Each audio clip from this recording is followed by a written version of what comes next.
अस्सलाम वालेकुम स्टूडेंट्स। आज हम कैलकुलस 2 का लेक्चर नंबर 7 डिस्कस करेंगे, जिसका टॉपिक है geometric meaning of partial derivative. Partial derivative के बारे में तो आप लोग पहले पढ़ चुके हैं, इंट्रोडक्शन हमने लास्ट लेक्चर के अंदर कर लिया था कि अगर आप जो है जब partial derivative with respect to x find करते हैं तो आप y को कांस्टेंट ट्रीट करते हैं, और जब विद रिस्पेक्ट टू y करते हैं तो आप x को कांस्टेंट ट्रीट करते हैं। ठीक है, यहाँ पे हमने पहले ज्योमेट्रिक मीनिंग इसका देखना है कि क्या होता है। तो सबसे पहली डेफिनेशन हमारे पास, if there is a change in x called delta x, कि अगर आपके पास x के अंदर चेंज आ रहा है जिसे आप डेल्टा x के साथ डोनेट कर रहे हैं, then delta z over delta x, यानी जो z फंक्शन है ना, z यहाँ पे किसको शो कर रहा है, z हमारा एक फंक्शन है जो f ऑफ एक्स वाई के इक्वल है। ठीक है जी, तो अब ये f ऑफ एक्स वाई में जो x है, अगर इसमें चेंज आ रहा है, जो चेंज कितना है डेल्टा x, तो आप f इंटू एक्स की जगह लिख देंगे x प्लस डेल्टा x, और कॉमा ये जो y है ये एज इट इज़ आ जाएगा minus f of x y, और इसको आप डिवाइड कर देंगे डेल्टा x के साथ। ठीक है जी, तो ये आपने इस तरह से पार्शियल डेरिवेटिव ले लिया z का विद रिस्पेक्ट टू x, यानी आपने x में चेंज लिया, y एज इट इज़, और उसमें से ये आपको याद होगा सेकेंड ईयर में आप लोगों ने इस तरह का एक एक्सप्रेशन पढ़ा था जिसमें हमने देखा था f of a plus H minus f of a over H, और उसके साथ हम लिमिट अप्लाई करते थे। तो यहाँ पे भी आपने वैसा ही सेम काम करना है। इसी तरह से अगर जो फंक्शन है वो y में चेंज आ रहा है उसके अंदर, तो उसे हम डेल्टा y के साथ रिप्रेजेंट करेंगे, और उसे विद रिस्पेक्ट टू y जब हम डिफरेंशिएट करते हैं तो उसको हम लिखते हैं f ऑफ x एज इट इज़, क्योंकि अब x चेंज नहीं हो रहा, सिर्फ y चेंज हो रहा है, तो y प्लस डेल्टा y हो जाएगा minus f of x y over delta y। अब इन दोनों के साथ लिमिट अगर आप अप्लाई कर दें तो ये इनका पार्शियल डेरिवेटिव बन जाता है। ठीक है, इसमें डेल्टा एक्स की फॉर्म में है ना, तो इसके साथ आप लिमिट लगाएंगे जिसमें डेल्टा एक्स अप्रोच कर रही है जीरो को, और ये डेल्टा वाई की फॉर्म में है तो इसमें डेल्टा वाई अप्रोच करेगा जीरो को। ये दोनों लिमिट्स इनके साथ अप्लाई कर दें तो ये जो इनके डेरिवेटिव्स होंगे उन्हें हम कहेंगे कि ये पार्शियल डेरिवेटिव्स हैं।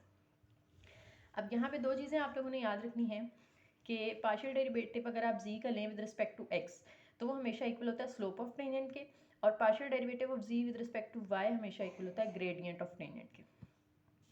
उसके बाद बात करते हैं partial derivative of higher order के। पार्शियल डेरिवेटिव फर्स्ट ऑर्डर के तो आपने देख लिए थे, सेकंड ऑर्डर के यहाँ पे 4 पार्शियल डेरिवेटिव्स होते हैं। यानी फर्स्ट ऑर्डर का हमने देखा था ना, हम उसे f ऑफ x कह रहे थे, fx, या उसको हम इस तरह से भी लिख सकते हैं कि partial derivative of f with respect to x, और दूसरा हमने लिया था fy जो कि इक्वल था partial derivative of f with respect to y। तो अभी इन्हीं दोनों का फर्दर हम जो है अगर अगेन डेरिवेटिव लें तो उन्हें हम कहते हैं सेकेंड ऑर्डर के पार्शियल डेरिवेटिव्स। आपको याद होगा जब आप कैलकुलस 1 में डेरिवेटिव लेते थे किसी फंक्शन का तो उसे हम f डैश कहते हैं, और उसका अगर डबल डेरिवेटिव ले लेते थे तो उसे f डबल डैश कह देते थे। ठीक है, या फिर उसे हम d की फॉर्म में लिखना चाहें तो हम उसे d square y over d x square इस तरह लिखते होते थे। ठीक है, तो यहाँ पे भी आपने इनके डबल डेरिवेटिव्स लेने हैं, पार्शियल डेरिवेटिव्स। अब आपने f का with respect to x partial derivative लिया, उसका आप again with respect to x ले लें, तो ये डेल्टा x 2 दफ़ा आ रहा है तो उसका स्क्वायर आ जाएगा। या इसी नोटेशन को हम इस तरह भी लिख सकते हैं कि f(x) का आपने again with respect to x derivative ले लिया, या फिर हम इस तरह भी लिख सकते हैं कि ये 2 दफ़ा x से लिए f(x) लिख लें और उसको f स्क्वायर x भी लिख सकते हैं। इसी तरह से आपने x वाला जो पार्शियल डेरिवेटिव लिया था उसका विद रिस्पेक्ट टू y अगर आप डेरिवेटिव लेते हैं तो उसे आप derivative of y with respect to ये x, ये दोनों नीचे आ जाएंगे और ऊपर f का स्क्वायर हो जाएगा। और इसी तरह से आप इस नोटेशन में भी लिख सकते हैं कि f(x) का आप पार्शियल डेरिवेटिव लें विद रिस्पेक्ट टू y, और उससे आप f(x(y) कह सकते हैं। ठीक है, यहाँ पे ये उलट हो जाता है, y पहले x बाद में है, y पहले है और x बाद में है, लेकिन आप पहले x फिर y लिखते हैं। ठीक है, इसी तरह से नीचे आ जाएं तो आपने विद रिस्पेक्ट टू y लिया f का डेरिवेटिव, पार्शियल डेरिवेटिव, अब उसी को again with respect to x differentiate करें तो उसे हम xy लिखेंगे, और इस तरह से y का अगेन x के अकॉर्डिंग और उसको yx भी लिख सकते हैं। इसी तरह से ये y का आ जाएगा। ठीक है जी, ये होप सो क्लियर हो गया होगा आपका। ये आपने इनकी फॉर्म्स बस याद रखनी है कि कैसे फाइंड करते हैं। ये बात का ख्याल रखना है कि ये जो y होता है ना, एक्स वाई है तो y बाद में आ रहा है तो यानी उसका आपने पहले लिखना है, और x पहले आ रहा है तो उसको बाद में लिखना है। इसी तरह से y x है तो x बाद में आ रहा है लेकिन उसको पहले लिखा जाता है, और y जो पहले आ रहा है उसको हम बाद में लिखते हैं। ये क्वेश्चन हम सॉल्व करेंगे ना, फिर ये ज़्यादा आपकी क्लियर हो जाएगी।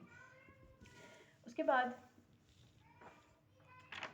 जो 4 हमने डेरिवेटिव्स लिए हैं सेकेंड ऑर्डर के, ठीक है, वो उन्होंने बता दिया कि टोटल 4 हैं, और एफ ऑफ एक्स वाई और एफ ऑफ वाई एक्स जो हैं इन्हें हम कहते हैं mixed second order derivative, mix second order derivative, क्योंकि इसमें एक्स भी आ रहा होता है और वाई भी आ रहा होता है। And they are not equal generally, usually ये इक्वल नहीं होते लेकिन मोस्टली इक्वल होते हैं, यानी समटाइम्स ऐसा होता है कि ये इक्वल ना हो इनके आंसर्स, लेकिन ज़्यादातर इक्वल ही आते हैं इनके आंसर्स। ठीक है, एग्जाम्पल कर लेते हैं। एक फंक्शन गिवन है z is equal to sine inverse x over y, और आपने प्रूव करना है कि एफ एक्स वाई इक्वल है एफ वाई एक्स के। तो सबसे पहले तो आपने एफ एक्स वाई फाइंड करने के लिए और एफ वाई एक्स फाइंड करने के लिए पहले आपको सिंगल इनके पार्शियल डेरिवेटिव्स चाहिए होंगे, यानी एफ एक्स और एफ वाई, ये दोनों आपने पहले फाइंड करने हैं, फिर आप उनके डबल पार्शियल डेरिवेटिव्स लेंगे। तो पहले हम सिंगल ले लेते हैं, यानी एफ एक्स फाइंड कर लें जो कि इक्वल होता है, उसको इस तरह से भी लिख सकते हैं, इस तरह से भी, कोई भी एक फॉर्म आप लिख लें। यहाँ मैंने दोनों लिख दी है ताकि आपका कॉन्सेप्ट क्लियर हो जाए। पार्शियल डेरिवेटिव जी का लें विद रिस्पेक्ट टू एक्स, तो साइन इनवर्स के डेरिवेटिव का फॉर्मूला होता है 1 over under root 1 minus x square. अब x की वैल्यू यहाँ पे है x ओवर y, तो यहाँ पे आप x की जगह पुट कर दें x ओवर y, और क्योंकि ये x का स्क्वायर होता है इसलिए x ओवर y का भी स्क्वायर आ जाएगा। तो साइन इनवर्स का फॉर्मूला लगा दिया, फिर साइन के बगैर, फंक्शन के बगैर आपने सिर्फ x ओवर y का भी डेरिवेटिव लेना होता है, तो वो पार्शियल डेरिवेटिव आ जाएगा with respect to x over y का। अब यहाँ पे नीचे देखें तो 1 के नीचे कुछ नहीं है, तो हम 1 लिख देंगे।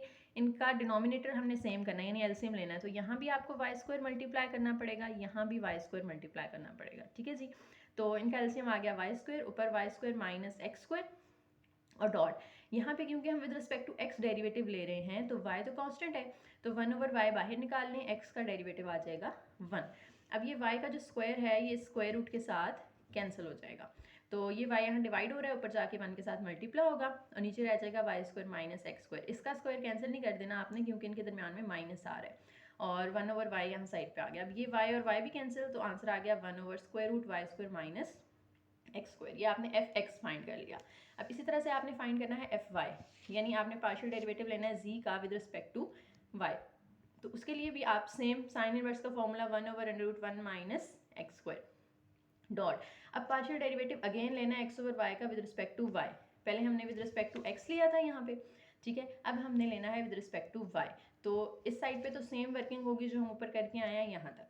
ठीक है जी, ये सारा सेम काम होगा। और दूसरी साइड पे क्या होगा कि जो x ओवर y था इसमें x तो कांस्टेंट है, वो बाहर चला जाएगा, और y का आपने डेरिवेटिव लेना है, तो y नीचे डिवाइड हो रहा है, ऊपर जाएगा तो इसकी पावर जो है वो -1 हो जाएगी और पावर साइड पे आके मल्टीप्लाई होगी। ठीक है, यूँ हम इसका डेरिवेटिव लेंगे, y पावर -1 है ना, -1 साइड पे आके मल्टीप्लाई होगा, और -1 में से फिर -1 कर देंगे तो वो -2 हो जाएगा, तो उस -2 को ओवर के नीचे ले जाएं तो y की पावर +2 हो जाएगी। तो यहाँ पे बचा minus x over y square, और यहाँ आ गया y over square root y square minus x square. अब ये जो स्क्वायर में से एक वाई इसके साथ कैंसिल हो जाएगा, तो बाकी बचा minus x over y under root y square minus x square. ठीक है जी, अब क्वेश्चन दोबारा देख लेते हैं। हमने प्रूव करना था f x y is equal to f y x, तो हमने एफ एक्स भी फाइंड कर लिया, एफ वाई भी फाइंड कर लिया। अब हम एफ एक्स वाई फाइंड कर लेते हैं। अच्छा जी, एफ एक्स वाई फाइंड करने के लिए हमें क्या करना पड़ेगा कि जो हमने डेरिवेटिव लिया है ना पहले विद रिस्पेक्ट टू एक्स, उसका अगेन ले लेना विद रिस्पेक्ट टू वाई, क्योंकि एफ एक्स वाई में मैंने पहले भी एक्सप्लेन किया था कि ये वाई वाला पहले आएगा, एक्स वाला बाद में आएगा। ठीक है, तो अब ये वाई वाला पहले है तो वो बाहर रखें, एक्स वाला अंदर रखें, और जी ओवर एक्स की वैल्यू तो हमने निकाली भी है, वो यहाँ पुट कर दें। अब उसको with respect to y differentiate करना है हमने, तो ये यहाँ पे डिवाइड हो रहा है, नीचे ऊपर जाएगा तो इसकी पावर -1/2 हो जाएगी। ठीक है जी, अंडर रूट है ना, तो अंडर रूट 1/2 होता है, ऊपर जाएगा तो -1/2। अब ये -1/2 साइड पे आके मल्टीप्लाई होगा, और -1/2 में से -1 करेंगे तो -3/2 बन जाएगा, और फिर इस पावर के बगैर आपने सिर्फ y square minus x square का भी पार्शियल डेरिवेटिव लेना है, जो हम कहते हैं ना कि विदाउट पावर, तो ये हमने विदाउट पावर भी लेना है। यहाँ पे तो -1/2 एज इट इज़, ये माइनस में पावर थी तो ओवर के नीचे ले जाएं ताकि प्लस हो जाए, और इस साइड पे अब y के हिसाब से हम पार्शियल डेरिवेशन करें यहाँ पे, तो y का तो 2y आ जाएगा, क्योंकि x को कांस्टेंट ट्रीट करना है तो x की जगह 0। तो ये जो 2y और ये वाली टर्म आपके पास बची है, इसमें 2 और 2 कैंसिल हो जाएंगे, तो -1 ओवर -1 जो है ये इस y के साथ मल्टीप्लाई होगा, तो -y ओवर ये आपका आंसर आ गया एफ एक्स वाई का। इसी तरह से आपने एफ वाई एक्स का निकालना है, तो क्या वो दोनों इक्वल आते हैं वो हमने देखने हैं। तो सबसे पहले आपने क्या करना है, एफ वाई एक्स लिख के, अब क्योंकि एक्स बाद में आ रहा है तो वो पहले लिखेंगे और वाई वाला बाद में लिखेंगे। अब ये एक्स पहले है उसको बाहर रखें और वाई वाला जो है वो अंदर चला जाएगा। अब delta z over delta y की तो हमने वैल्यू निकाली थी लास्ट पेज पे, तो वो हम यहाँ पे पुट कर देंगे और उसको with respect to x differentiate करना है। अब वाई कांस्टेंट है उसको बाहर निकाल लें, माइनस जो है वो भी कांस्टेंट है उसको भी बाहर निकाल लें, तो अंदर बचा x over under root y square minus x square. अब x वाली दो टर्म्स आ गई हैं ऊपर नीचे, तो यहाँ पे हमें क्वोशिएंट रूल अप्लाई करना पड़ेगा। तो क्वोशिएंट रूल अप्लाई करने के लिए जो फॉर्मूला होता है वो क्या होता है, डिनोमिनेटर का स्क्वायर, ठीक है, denominator as it is numerator का डेरिवेटिव। न्यूमिनेटर का डेरिवेटिव क्या आ जाएगा, x का 1 माइनस, अब ये numerator as it is denominator का डेरिवेटिव, डिनोमिनेटर का डेरिवेटिव लेंगे तो इसकी पावर 1/2 है, वो साइड पे आके मल्टीप्लाई हो जाएगी और उसकी पावर में से 1 माइनस करेंगे, यूँ होगा ना, इसका square root y square minus x square है, तो पावर साइड पे आके मल्टीप्लाई हुई, तो y square minus x square की जो पावर थी ना 1/2, अंडर रूट का मतलब होता है 1/2, उसमें से आपने -1 कर देना है। जब -1 करेंगे तो वो बन जाएगा -1/2, y square minus x square की पावर -1/2, ठीक है। तो अब ये जो -1/2 है तो उसको ओवर के नीचे ले जाएं तो वो हो जाएगी +1/2, तो उसको हम अंडर रूट की फॉर्म में भी लिख सकते हैं। और फिर इस अंडर रूट के बगैर सिर्फ y square minus x square का भी डेरिवेटिव लेना है, तो वाई स्क्वायर का तो 0 हो जाएगा क्योंकि हम with respect to x differentiate कर रहे हैं, और एक्स स्क्वायर का आ जाएगा -2x। अब इस साइड पे देखें तो -1 over y as it is, ये जो स्क्वायर था अंडर रूट के साथ कैंसिल होगा तो y square minus x square वैसे ही रह जाएगा, इसको हम बाहर निकाल लेते हैं। अंदर बचा y square minus x square का स्क्वायर रूट, और ये 2 का माइनस और ये माइनस, वो हो गया +2x, इस x के साथ मल्टीप्लाई होगा तो वो हो जाएगा 2x स्क्वायर, और ये जो 2 है उसको कैंसिल कर दें यहाँ पे, तो x और x स्क्वायर हो गया, और नीचे y square minus x square का स्क्वायर रूट। अब इसके नीचे कुछ नहीं है तो 1 होगा, इनका भी आप ऐसा करें एलसीएम ले लें। एलसीएम लेंगे तो यहाँ पे डिनोमिनेटर सेम करने के लिए हमें ये वाली टर्म ऊपर नीचे मल्टीप्लाई करनी पड़ेगी, ऊपर जब 2 दफ़ा आएगी तो उसका स्क्वायर होगा, स्क्वायर अंडर रूट के साथ कैंसिल, तो y square minus x square बचा, और ये वाला plus x square as it is. अब ये एक्स स्क्वायर भी ऑपोजिट साइंस हैं, कैंसिल हो जाएंगे, तो हमारे पास बच गया ऊपर माइनस वाई स्क्वायर और नीचे वाई, और ये दोनों टर्म्स आ गए यहाँ पे, ठीक है। अब ये जो y है ये भी स्क्वायर में से एक y के साथ कैंसिल हो जाएगा, तो ऊपर -y बचा, और नीचे क्योंकि बेसिस सेम थी तो पावर्स ऐड हो जाएंगी, ऐड होके 3/2 हो जाएगा। तो अब आप देखें कि जो हमारा एफ एक्स वाई का आंसर आया था वो भी यही था, और एफ वाई एक्स का जो आंसर आया है वो भी यही है, ठीक है। तो दोनों आंसर्स हमारे सेम आ गए, so proof that f x y is equal to f y x. Next एक और एग्जांपल करते हैं। फंक्शन दिया हुआ है x cos y plus y e पार एक्स, और इसमें हमने फाइंड करने हैं ऑल पार्शियल डबल डेरिवेटिव्स। तो डबल डेरिवेटिव हमने देखा था 4 होते हैं, ठीक है, लेकिन उनके लिए पहले हमारे पास सिंगल होने चाहिए तभी हम डबल फाइंड कर सकते हैं ना। तो पहले हम सिंगल डबल डेरिवेटिव ले लेंगे, partial derivative of f with respect to x. तो उसके लिए हम क्या करेंगे, विद रिस्पेक्ट टू एक्स ले रहे हैं तो एक्स का आ जाएगा 1, और वाई वाली टर्म क्योंकि कांस्टेंट है वो बाहर वैसे ही आ जाएगी, प्लस वाई कांस्टेंट है वो एज इट इज़, और ई पार एक्स का डेरिवेटिव ई पार एक्स ही होगा, एक्स का अलग से लेंगे तो वो 1 आ जाएगा। तो यहाँ पे आपके पास बचा cos y plus y e पार एक्स। अब इसी तरह से आपने इसी के 2 डबल डेरिवेटिव साथ ही फाइंड कर लेते हैं x वाले, तो x का एक दफ़ा विद रिस्पेक्ट टू y कर लें और x का एक दफ़ा फिर विद रिस्पेक्ट टू x करेंगे, तो ये 2 डबल डेरिवेटिव्स आ जाएंगे। विद रिस्पेक्ट टू y करने के लिए यही जो आपकी x वाली वैल्यू आई थी ना वो यहाँ पे आपने पुट कर देनी है, ठीक है। अब y के हिसाब से हम कर रहे हैं तो cos y का तो डेरिवेटिव लेंगे, माइनस साइन y आएगा, y का अलग से लेंगे तो 1 आ जाएगा, y का डेरिवेटिव 1 और e पर x कांस्टेंट है वो बाहर वैसे ही, तो ये आंसर आ गया एक डबल डेरिवेटिव का, ठीक है। अब दूसरा डबल डेरिवेटिव हम again with respect to x करेंगे उसी टर्म को, यही जो हमारे पास ऊपर आया था ना cos y प्लस वाई पर x, उसी को आपने cos y प्लस वाई पर x को विद रिस्पेक्ट टू x करना है। तो विद रिस्पेक्ट टू x कर रहे हैं तो y तो कांस्टेंट है तो ये वाली पूरी टर्म होगी 0, y कांस्टेंट है ये बाहर आ जाएगा, e पर x का डेरिवेटिव e पर x आएगा, और x का अलग से लेंगे तो 1, तो ये आपके पास 2 डबल डेरिवेटिव्स आ गए। अब 2 रह गए हैं, उसके लिए हमें पहले y का सिंगल डेरिवेटिव फाइंड करना पड़ेगा, फिर हम उसके डबल डेरिवेटिव्स फाइंड करेंगे। तो सिंगल पार्शियल डेरिवेटिव लेते हैं विद रिस्पेक्ट टू y, तो x cos y फंक्शन था हमारा, तो x as it is cos y का आ जाएगा माइनस साइन, और y का अलग से लेंगे तो 1। अब y e पर x है तो y का आ जाएगा 1 और e पर x एज इट इज़। अब ये जो आंसर है आपका, इसका अब एक दफ़ा with respect to x partial derivative ले लें और एक दफ़ा विद रिस्पेक्ट टू y ले लें, ठीक है जी। तो यहाँ पे देखें जब हम इसका विद रिस्पेक्ट टू x लेंगे तो ये जो x वाली टर्म है, यही जो आंसर है ना वो यहाँ पे लिखना है आपने। तो जो x वाली टर्म है उसका आ जाएगा 1, साइन y कांस्टेंट है बाहर आ जाएगा, e पर x का डेरिवेटिव e पर x और x का अलग से 1, तो ये एक डबल डेरिवेटिव आ गया विद रिस्पेक्ट टू x। अब इस तरह से चौथा डबल डेरिवेटिव हमने फाइंड करना है, partial derivative delta square f over delta y square. तो इसका मतलब है जो हमने पहले y वाला लिया हुआ है उसको अगेन y से करेंगे तो y स्क्वायर हो जाएगा, तो वो y वाला यहाँ पे लिखें और उसको y से अगेन जो है वो पार्शली डिफ्रेंशिएट कर लें। तो minus x as it is, क्योंकि ये कांस्टेंट है बाहर आ जाएगा, और साइन y का डेरिवेटिव हो जाएगा कॉस y, और ये भी कांस्टेंट है x वाली टर्म, तो उसको हम ज़ीरो कर देंगे। ठीक है, अब आपने ये तो आप लोगों को पता होगा ना ज़ीरो कब होती है और बाहर कब आता है। अगर कांस्टेंट अकेला है तो फिर उसका डेरिवेटिव ज़ीरो होता है। ठीक है, इसका अगर आप जैसे डेरिवेटिव लेते हैं ना तो वो ज़ीरो होता है, और अगर कांस्टेंट के साथ वेरिएबल आ रहा है तो फिर वो कांस्टेंट बाहर आता है और वेरिएबल का डेरिवेटिव लेते हैं। ठीक है, तो ये आपने याद रखना है। सिर्फ कांस्टेंट हो, जैसे यहाँ पे सिर्फ कांस्टेंट था तो उसको ज़ीरो किया, लेकिन यहाँ पे ये सिर्फ कांस्टेंट नहीं है, इसके साथ वेरिएबल भी है, तो फिर ये कांस्टेंट बाहर एज इट इज़ लिखेंगे।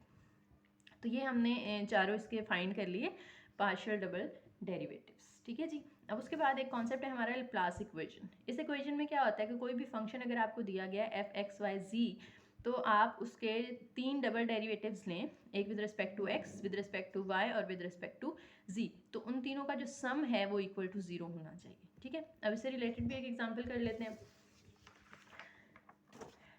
देखें जी, एग्जाम्पल है आपके पास f of x y is equal to e पर x sine y plus e पर वाई कॉस एक्स। अब इसका आपने लप्लास इक्वेशन के अकॉर्डिंग, लप्लास इक्वेशन भी हम रख लेते हैं सामने, उसमें हमें देखें कि क्या क्या चाहिए। आपको चाहिए एक विद रिस्पेक्ट टू एक्स और एक विद रिस्पेक्ट टू वाई, एक with respect to g, double derivatives. तो जी तो हमारे पास यहाँ पे नहीं है, फंक्शन सिर्फ एक्स और वाई की फॉर्म में है। ठीक है, तो आप यहाँ से एक एक्स स्क्वायर वाला फाइंड करेंगे और एक वाई स्क्वायर वाला फाइंड करेंगे। ठीक है जी, तो एक्स स्क्वायर वाला फाइंड कर लेते हैं। एक्स स्क्वायर वाला फाइंड करने के लिए पहले हमें सिंगल लेना पड़ेगा एक्स का, फिर हम उसका डबल लेंगे। तो एक्स के अकॉर्डिंग सिंगल ले लें तो ई पर एक्स एज इट इज़, इसका डेरिवेटिव एक्स का अलग से लेंगे तो 1 आ जाएगा। साइन वाई क्योंकि कांस्टेंट है उसको वैसे ही लिख दें, ई पर वाई भी कांस्टेंट है वो बाहर वैसे ही आ जाएगा, कॉज एक्स का माइनस साइन एक्स, और साइन कॉज के बगैर सिर्फ एक्स का लेंगे तो 1 आ जाएगा। तो ये आपके पास आ गया delta f over delta x. अब आपने ये जो x वाला आंसर आया है इसी का अगेन आपने पार्शियल डेरिवेटिव लेना है विद रिस्पेक्ट टू x, तो यही वाली आपने टर्म ऐसी लिखनी है यहाँ पे, और इसका with respect to x again ले लेंगे तो वो delta square f over delta x square आ जाएगा।